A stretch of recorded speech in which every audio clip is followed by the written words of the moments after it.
মাঝে গোবর পড়ে গেছে, কি করবো? খেয়ে নাও।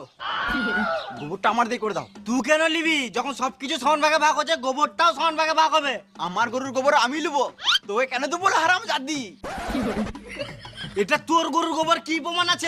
আমারও তো হতে পারে। তাহলে তুই ভিডিও দেখা। আমার ঘরেও তো খড় রাখা থাকে, তোর গরু দেখায়, তখন আমি কিছু বলি? তাহলে আমার ঘরে তো ঘাস রাখা থাকে, তোর গরুটা খায়, আমি কিছু বললি? সেদিন রাতে তোর গরুটাও তো খুলে গিয়েছিল, কে বেঁধেছিল? আমিই তো বেঁধেছিলাম। আনলো, আর সেদিন যে জল ঝড়টা দিছিল, তোর মাঠে গরুটা ছিল, কে আনলো?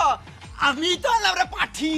ছোটকি, তোর গরু এটা লাদে নাই। তোর গরু লাদকে আমি দেখি নাই, একদম পাতলা পাতলা লাদে। এবার কি, আগে আমার গরুটা পেট খারাপ ছিল, 100 টাকা ওষুধ এনে খাইছি, এখন এরকম মিলাতে।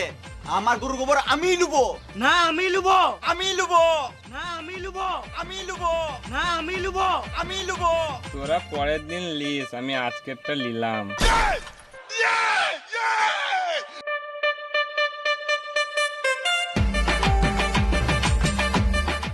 আরে তোরা এখানে কি করছিস? নাইটি তুলে তুলে ঝগড়া করছে, ওটাই দেখছি। ভালোই মজা লাগছে। বলো এখান থেকে।